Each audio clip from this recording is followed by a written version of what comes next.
Morning. I, Dr. Sheila Kumari Gupta. Today I am going to give a lecture on the topic properties of arithmetic mean. समांतर माध्य की विशेषताओं के बारे में आज हमने देखेंगे। प्रीवियस वीडियो में हमने अर्थमेटिक मीन कैसे कैलकुलेट करेंगे इसके बारे में देख चुके हैं। अगर आप नहीं देखे हैं तो इसे आप देख लेंगे, मैं डिस्क्रिप्शन में इसका लिंक डाल दूंगी। तो अर्थमेटिक मीन 3 विधियों से निकालते हैं, डायरेक्ट मेथड, शॉर्टकट मेथड और स्टेप मेथड। तो मैं उसकी चर्चा यहाँ पर नहीं करूँगी, मैं direct properties of arithmetic mean पे जाऊँगी। समांतर माध्य की विशेषताएं। फर्स्ट, समांतर माध्य की पहली विशेषता क्या है तो देखेंगे, the total of deviation from arithmetic mean is always zero. अर्थात समांतर माध्य से निकाले गए विचलनों का योग सदा क्या होता है, शून्य होता है। देखिए ये हमारा x summation x minus x bar equal to zero, ये हमारा x बार मीन को दिखलाता है और ये x हमारा वैल्यू है, आइटम्स है। तो इसका हम जब विचलन निकालते हैं तो इसका योग क्या होता है, शून्य है। ये कभी कभी कॉम्पिटिटिव एग्जाम के क्वेश्चन में ये क्वेश्चन आता भी है कि क्या होता है, समांतर माध्य से निकाले गए विचलनों का योग क्या होता है। तो मैं इसे फॉर्मूला के रूप में दिखलाई हूँ, summation x minus x bar equal to zero. इसे मैं प्रूफ भी यहाँ करके दिखलाई हूँ। ये x है हमारा 1 2 3 4 5। अगर हम इसको जोड़ते हैं तो ये हमारा सिग्मा x होता है 15। अगर इसका हम मीन निकालते हैं तो 15/5, यानी ये नंबर ऑफ वेरिएबल्स 5 है तो 3 आया। x माइनस एक्स बार किए, जिसे 1 माइनस 3 करेंगे तो -2 आया है। 2 माइनस -3 -1, इस तरह हम निकालते हैं और इसके टोटल को करते हैं तो हम क्या पाते हैं, 0 होता है। सेकेंड प्रॉपर्टी से हमारा the sum of square division of M is minimum. इसे फॉर्मूला के रूप में हमने दिखलाया है, summation x minus x bar whole का स्क्वायर इक्वल टू लिस्ट या मिनिमम होता है। कहने का अर्थ है कि समांतर माध्यम से निकाले गए विचलनों के इस वर्गों का योग क्या होता है, न्यूनतम होता है। इसे मैं यहाँ पर प्रूफ भी करके रखी हूँ। देखिए ये x हमारा पहले का क्वेश्चन से है, उसका समांतर माध्य निकाला गया है। तो हमारा समांतर माध्य क्या होता है, 3 होता है। यहाँ पर देखिए ये जो है हमारा उसका ये इतना तो हमारा यहीं से है। अब इसका हम स्क्वायर निकालते हैं तो स्क्वायर करके इसका करते हैं तो देखिए 10 आता है। अगर हम दूसरे वैल्यू से निकालते हैं तो वो क्या होता है, अधिक होता है, इसका स्क्वायर अधिक होगा। देखिए जैसे मैंने यहाँ पर ये हमारा x बार हमने 3 से बनाया है और हम 3 से कम वैल्यू का ले रहे हैं, 2 ले रहे हैं। तो देखिए x माइनस 2 करके लेते हैं तो -1 0 1 2 एंड 3 आया है। फिर हम x माइनस 2 का होल स्क्वायर करते हैं तो 1 1 0 1 4 9 होता है। अगर हम इसका टोटल करते हैं तो 15 होता है। तो ये हमारा अधिक है और समांतर माध्य से निकाले गए विचलनों के वर्गों का योग क्या होता है, कम होता है। तो ये भी कॉम्पिटिटिव एग्जाम में आने वाला क्वेश्चन होता है, साथ ही साथ ऑब्जेक्टिव क्वेश्चन होता है, हमारे क्लास के टेस्ट के लिए भी होता है। ऐसे ये टॉपिक हमारा जो है क्लास 11th के छात्राओं के लिए है, साइंस आर्ट्स कॉमर्स और BA सेमेस्टर 1 के छात्राओं के लिए CC2 का सिलेबस है। तो इसे फॉर्मूला के रूप में हम दिखलाते हैं, summation x minus x bar equal to least. ये हमारी 2 विशेषताएं हो गई। तीसरा विशेषता हम देखेंगे, algebraic measurement of is possible. इसका हम बीजगणितीय माप क्या है, संभव है। अब बीजगणितीय माप कैसे संभव है, देखिए हमारा समांतर माध्य का फॉर्मूला x बार बराबर समेशन x बाई n होता है। ये हमारा डायरेक्ट मेथड में है, इंडिविजुअल सीरीज में है। अगर इनमें से ये 3 है 1 2 एंड 3, अगर कोई भी एक दिया हुआ है और कोई एक नहीं दिया हुआ है तो हम इसे क्रॉस मल्टीप्लिकेशन करके या 2 के देने पर किसी तीसरे का वैल्यू हम निकाल सकते हैं। इसीलिए कहा जाता है algebraic measurement is possible. Fourth है कंबाइंड मीन में बी कैलकुलेटेड। इसका हम कंबाइंड मीन भी निकाल सकते हैं with the help of A number of units and means of 2 और मोर देन 2 रिलेटेड ग्रुप्स।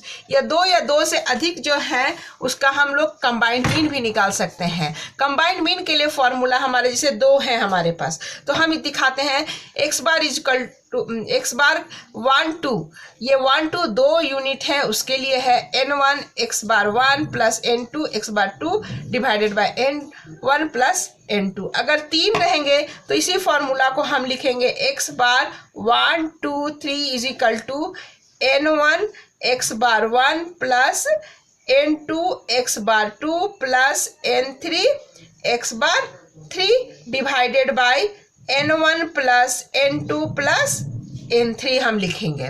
तो इसमें भी होता है, एग्जाम में पूछते हैं कोई एक दिया हुआ है, कुछ भी दिया हुआ है, कोई एक गायब रहेगा, अननोन रहेगा, कुछ भी, तो हम इसको इस फॉर्मूला से कंबाइंड मीन के माध्यम से निकाल सकते हैं। अब मैं यहाँ पर एक क्वेश्चन ली हूँ, देखिए, the average age of some women and child labour employ in factory was 15 years. कहने का अर्थ है कि एक कारखाने में महिला एवं बालक श्रमिकों की औसत आयु कितना है, 15 वर्ष दिया हुआ है। The average age of 16 child labourer and rest women laborer is respectively 8 years।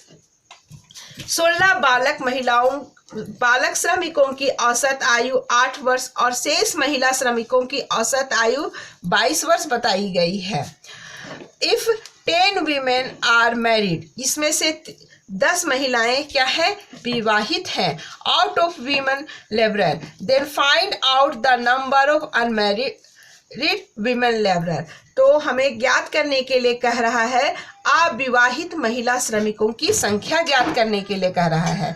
तो हम इसे कंबाइंड मीन के माध्यम से भी निकाल सकते हैं। जैसे कंबाइंड मीन का फॉर्मूला हमारा क्या होता है, देखिए, x bar is equal to n1 x bar 1 plus n2 x bar 2 n1 plus n2। यहाँ पर हमारा जैसे टोटल दिया हुआ है, विवाहित और बालकों की श्रमिकों की संख्या x बार दिलाया हुआ है 15, x बार 1 इज दिया है 8 और उस n1 दिया है 16, x बार 2 दिया है 22 और n2 दिया है कुछ नहीं है, इसे ज्ञात करना है। तो हम सारे वैल्यू को फॉर्मूला में रख देंगे। तो फार्मूला में रखते हैं तो हमें n2 का वैल्यू कितना प्राप्त होता है, 16 प्राप्त होता है। देखिए, 16 x बार के स्थान पर 15 रख दिए, n1 के स्थान पर 16 और x बार 1 के स्थान पर 8 रख दिए, प्लस 22 इसके स्थान पर रखे हैं, x बार 2 जो वैल्यू दिया हुआ है 22 रखे हैं, n2 ज्ञात करना है और 16 हमारा हो गया n1 और n2 हमको ज्ञात करना है। अगर हम इसको करते हैं तो हमारा 240 प्लस 15 n2 आता है। ये क्रॉस गुना करने पर, ये क्रॉस गुना करेंगे तो हमारा 240 plus 15 n2 is equal to 16 into 8 करेंगे तो 128 प्लस 22 n2 होता है। फिर हम n2 को एक तरफ ले जा रहे हैं और नंबर्स आइटम्स को एक तरफ ले आ रहे हैं। तो 240 माइनस 128 इज इक्वल टू हमारा आ जाता है 22 n2 माइनस 15 n2। अब हमारा इसको हम हल करते हैं तो 112 हो जाएगा, 140 से 128 घटाएंगे तो 112 हो जाएगा और ये 7 n2 होगा। फिर हम इसे कर लेते हैं तो 112/7 इज इक्वल टू हमारा कितना हो जाता है, 16 आ जाता है। तो यहाँ पर हमको क्या निकालना है, अनमैरिड वुमेन लेबरर की संख्या निकालना है। तो हमारा n2 हमारा 16 आया है और जो 10 है हमारी विवाहित महिलाएं हैं। तो अविवाहित महिलाओं की संख्या कितनी हो गई, 16 माइनस 10 करेंगे तो हमारा 6 हो गया अविवाहित महिलाओं की संख्या। तो इस तरह हम लोग कंबाइंड भी निकाल सकते हैं, 2 का भी निकाल सकते हैं, 3 का भी हम लोग कंबाइंड निकाल सकते हैं। नेक्स्ट प्रॉपर्टीज है, any number added to an item against the arithmetic mean subtracted multiplied और divided the arithmetic mean will also be the sum. किसी भी संख्या में कोई संख्या जब जोड़ी जाती है, घटाई जाती है, देखिए एडेड जोड़ी जाती है, घटाई जाती है, गुना की जाती है या भाग की जाती है, तो समांतर माध्य भी हमारा उसी के अनुसार होगा। अगर हम जैसे किसी भी संख्या कह रहा है, मान लिया हम 2, 4 और 5 को लेते हैं तो इसका हम समांतर माध्य निकालेंगे। तो इसका समांतर माध्य कितना होगा, 5 11 हो गया, समेसन x इक्वल टू 11 हो गया। तो समेसन x 11/3 करेंगे तो हमारा आंसर कितना होता है, 3.666 जाएगा। अगर इसी संख्या में कोई संख्या जोड़ी जाती है, मान लिया 2 हम जोड़ देते हैं तो प्रत्येक में ये 2 जुटेगा। तो ये 2 सब में जब जुट जाता है तो यहाँ पर हमारा 6 हो गया, तो टोटल हमारा कितना हो गया 17। अब हम 2 जोड़ देते हैं, तो आप यहाँ पर प्रूफ करके भी देख सकते हैं। 17 डिवाइडेड बाय हमारा क्या हो गया 3 हो गया। अब हम इसको करेंगे,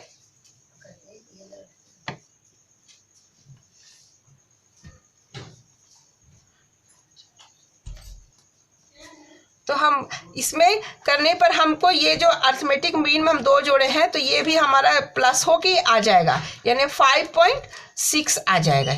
यहाँ पर भी देखिए 17/3 करते हैं तो हमारा 5 चला गया, 1 बच गया, फिर यहाँ 2 बच गया, 2 में पॉइंट डाल दिए, फिर 6 आ गया। तो ये देखिए यहाँ पर हमने प्रूफ कर दिया। तो इसी तरह अगर कोई संख्या हम जोड़ रहे हैं, कोई संख्या घटा रहे हैं, जैसे हम -2 कर देंगे यहाँ पर, तो यहाँ पर ये जो समांतर माध्य है वो भी -2 से हो जाएगा।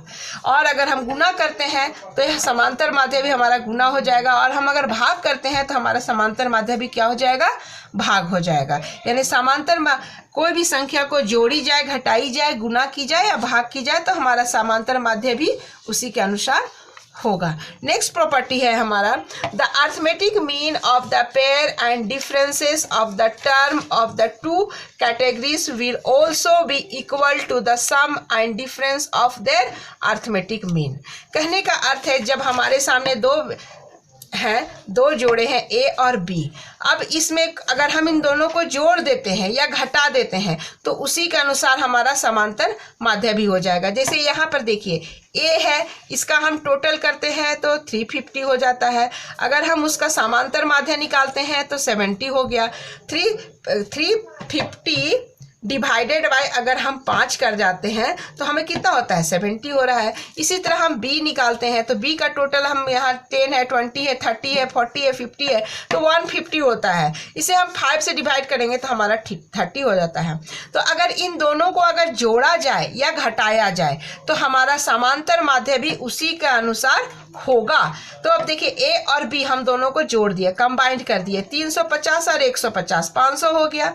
तो x बार हमारा क्या आया 100 आया, यानी 500 डिवाइडेड बाय हम क्या कर दिए 5 कर दिए, तो हमारा 100 आ गया। तो हम इसको अर्थमेटिक मीन से भी देख सकते हैं, 70 + 30 = क्या हो गया 100 हो गया। अगर हम a - k करते हैं, a - b करते हैं, हाँ देखिए a - b करते हैं तो मतलब 50 - 10 किए तो 40 हो गया, 60 - 20 किए 40, 70 - 30 40, 80 - 40 किए 40 हो गया, 90 - 50 किए 40 हो गया। हम इनको टोटल किए तो हमारा 200 हो गया। इसका समांतर माध्य हमारा कितना निकला 40 निकला। अब ये 40 देखिए, अगर हम इसको करते हैं यहाँ पर 70 - 30 भी करते हैं तो हमारा क्या होता है 40 आता है। तो इस तरह हम कह सकते हैं कि जब 2 चरों हैं ए और बी, अगर उसको हम जोड़ते हैं और घटाते हैं तो हमारा समांतर माध्य भी उसी के अनुसार हो जाता है।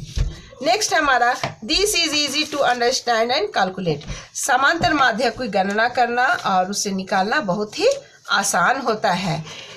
नेक्स्ट है it provides a good base for comparison. यह तुलना करने का एक महत्वपूर्ण आधार है। तो आज के क्लास में हम लोग प्रॉपर्टीज ऑफ अर्थमेटिक मीन के बारे में देखे हैं, और अगर आप प्रीवियस वीडियो नहीं देखे हैं तो आप उसे ज़रूर देखेंगे, मैं लिंक इसमें डिस्क्रिप्शन में डाल दूँगी। तो नेक्स्ट वीडियो में हम लोग मीडियन के बारे में देखेंगे जो कि सेंट्रल टेंडेंसी की माप है। तो प्लीज़ आप वीडियो को लाइक, शेयर एंड सब्सक्राइब जरूर कीजिए। Thank you for watching my video.